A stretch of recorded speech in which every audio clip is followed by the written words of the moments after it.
O primeiro som não foi de explosão. Foi o estalo seco do gelo se partindo sob botas apressadas.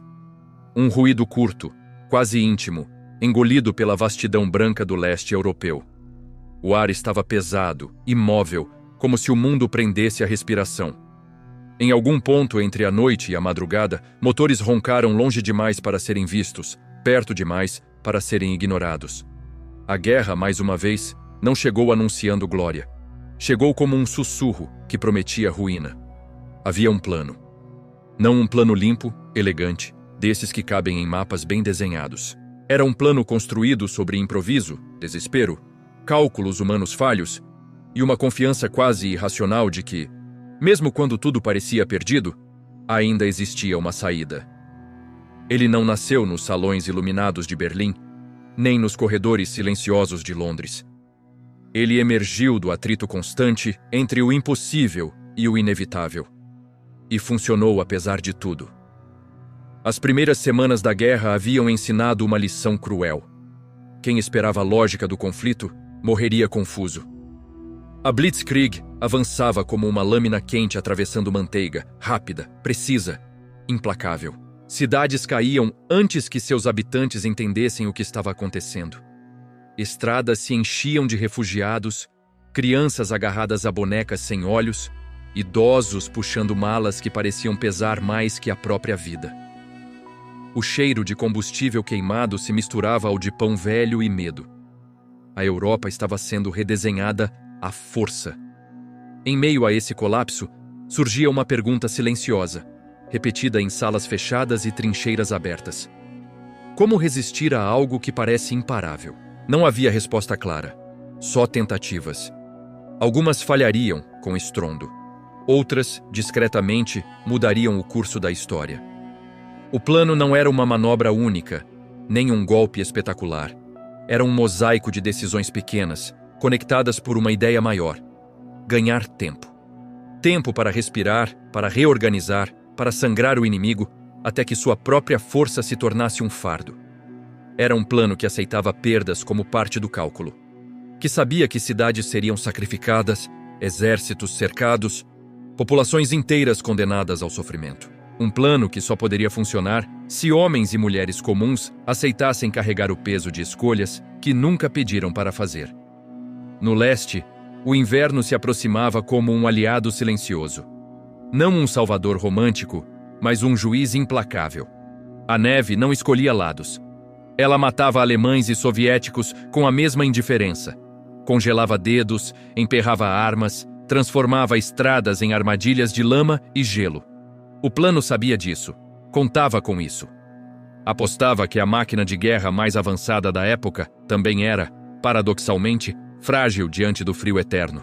Nas cidades ameaçadas, fábricas eram desmontadas às pressas. Máquinas ainda quentes eram carregadas em vagões escuros, seguindo para o leste, para além dos mapas convencionais. Operários trabalhavam sem dormir, mãos sangrando, olhos ardendo de fumaça e exaustão. Cada parafuso salvo era uma pequena vitória invisível.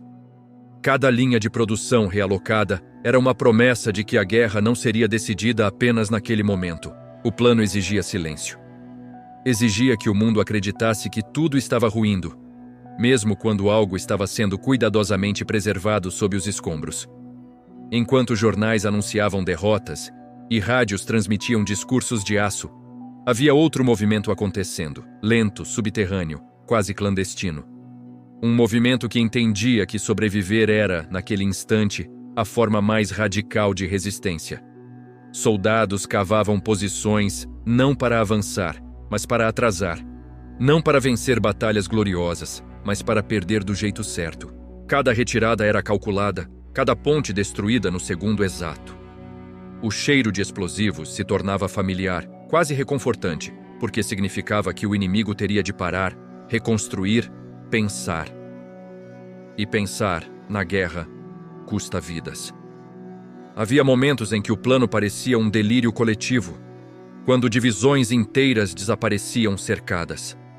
Quando cidades históricas eram abandonadas sem luta. Quando o rádio ficava em silêncio por horas que pareciam dias. Nessas horas, O desespero se infiltrava como um veneno lento. Mas mesmo ali, mesmo no escuro, o plano respirava. Nos gabinetes abafados, líderes encaravam mapas manchados de café e cinzas de cigarro. Olhos fundos, vozes roucas, sabiam que a história talvez nunca os absolvesse. Sabiam que, se falhassem, seriam lembrados não como estrategistas, mas como cúmplices da destruição. Ainda assim, seguiam. Porque o plano não prometia honra imediata, prometia apenas uma chance. Enquanto isso, civis aprendiam uma nova gramática da sobrevivência. Filas intermináveis por pão racionado. Cartas escritas às pressas, com tinta fraca, nunca enviadas. O som distante da artilharia se tornava parte do cotidiano, como um relógio macabro marcando as horas. Crianças brincavam entre ruínas, rindo alto demais, como se desafiassem o próprio medo. O plano precisava delas vivas, mesmo que ninguém dissesse isso em voz alta. O inverno finalmente chegou, não como um evento, mas como uma presença constante. O frio entrava pelos ossos, transformava o ar em lâminas invisíveis. Motores falhavam. Óleo virava pedra. Homens que haviam marchado confiantes agora tremiam em silêncio, dentes batendo, pensamentos embaralhados. O plano observava. Esperava. Não com pressa, mas com paciência cruel. Havia um ritmo invisível naquela espera. Cada dia adicional enfraquecia o inimigo.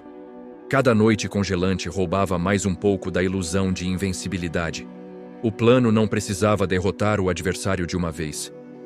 Precisava apenas deixá-lo sangrar lentamente, longe de casa, longe do conforto, longe das certezas. E então, quase imperceptivelmente, algo mudou. Não houve uma explosão decisiva, nem uma declaração grandiosa. Foi um detalhe, uma contraofensiva limitada, um flanco que cedeu, um avanço que parou. Pequenas fissuras começaram a surgir na estrutura aparentemente sólida da guerra relâmpago. O plano, paciente, começou a se revelar. Soldados exaustos encontraram forças que não sabiam possuir. Não porque acreditassem em vitória imediata, mas porque o simples ato de resistir havia se tornado uma identidade. Lutar não para conquistar, mas para existir. Cada metro recuperado parecia pesado demais, mas era sustentado por algo maior que estratégia: a recusa em desaparecer. O plano funcionava porque aceitava a imperfeição humana. Não exigia heroísmo constante, apenas persistência. Permitia falhas, recuos, erros. Contava com o cansaço do inimigo, tanto quanto com a própria dor. Era um plano que entendia que a guerra, no fim, é vencida não apenas por quem ataca melhor, mas por quem suporta mais. No auge do inverno, o silêncio voltou a dominar certos campos. Não o silêncio da paz, mas o silêncio do esgotamento. Corpos cobertos de neve pareciam estátuas esquecidas. O vento carregava fragmentos de vozes, ordens interrompidas, orações murmuradas. O plano seguia ali, invisível, sustentado por milhões de pequenos atos anônimos. Quando a maré finalmente começou a virar, poucos perceberam de imediato. Estavam ocupados demais sobrevivendo. Mas a história, observando à distância, começava a alinhar as peças.